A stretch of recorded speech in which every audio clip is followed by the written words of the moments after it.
Before 2020, asylum seekers typically spent about 3 weeks in initial accommodation, which could vary from full board, half board, to self-catering in a hostel or occasionally a hotel. Following initial processing and being granted Section 95 support, they were transitioned to longer-term dispersal accommodation, typically a flat or shared house, furnished with basics, while their asylum claim was being assessed and, ultimately, either confirmed or denied.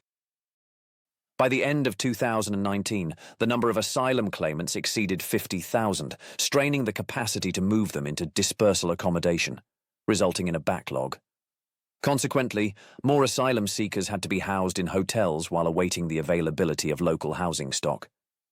To address this, the government contracted with private sector companies for asylum accommodation across 7 regions. At the end of 2019, there were approximately 1,000 of these people initially accommodated in 24 contracted hotels. As assistance from immigration lawyers has increased, most applications are now approved, and those whose claims are refused are rarely deported, which further adds to the ongoing demand for hotel occupancy. Accommodation needs to be provided regardless of whether a migrant's status is pending, approved, or refused. While many call for faster processing as a solution, this wouldn't help relieve pressure on hotel numbers because there are limited alternative onward housing options. While the hotel situation occupies the main media narrative, in addition to the 51,000 asylum seekers currently in hotels, we are funding a further 122,000 in dispersed accommodation, or settled accommodation, or matched accommodation, at an estimated average cost of £2 million a day. On the 13th of April, 2022, all local authorities in England, Scotland and Wales became an asylum dispersal area by default. This required all local authorities to make more council housing stock and private rented accommodation available in their areas for the asylum seeker dispersal programme. £500 million was made available for councils participating in the scheme. This list shows the councils that received funding in the first round. The government typically provides a grant per property of about 40% of the purchase price. The remaining 60% must be covered by the local authority. The initial allocation was £500 million, but councils only took up half of it. Local authorities play a vital and integral role in welcoming and integrating recent visa scheme arrivals to the UK, which will ultimately create a lasting legacy for domestic households by providing a new and permanent supply of accommodation for local authorities. The unallocated £250 million amount was made available again in March 2023 as Round 2 of the Local Authority Housing Fund, with the majority of the additional funding used to house those on Afghan resettlement schemes currently in bridging accommodation. On top of the purchase grant, the government also provides extra funding per property to cover refurbishment and other related costs. However, councils continued to struggle finding both local funding and suitable properties to buy, and only £52 million was allocated in this second round.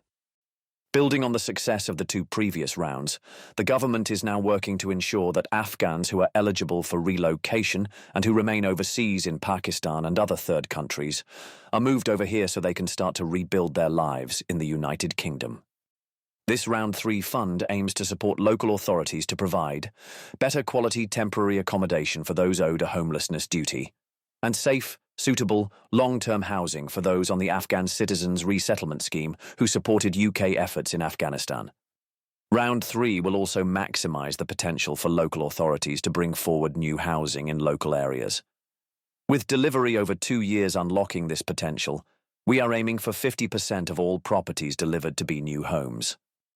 We came across what the Home Office called a fact sheet from September 2023.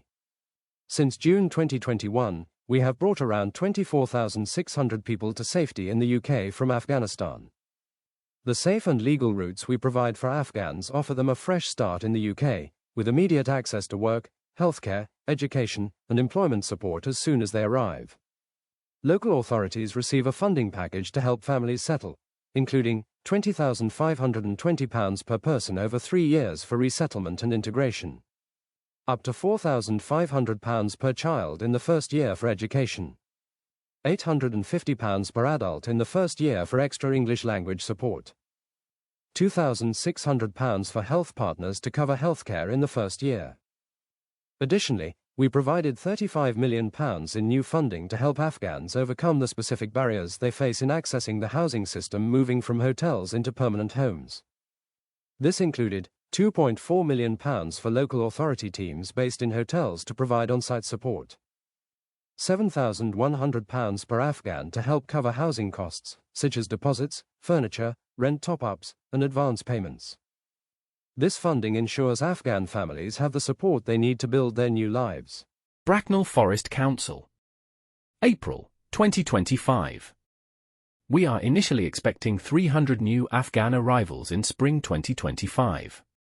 Additional residents are expected after that, but we do not have details of when or how many. The new families will initially live in transitional accommodation contracted by the Ministry of Defence.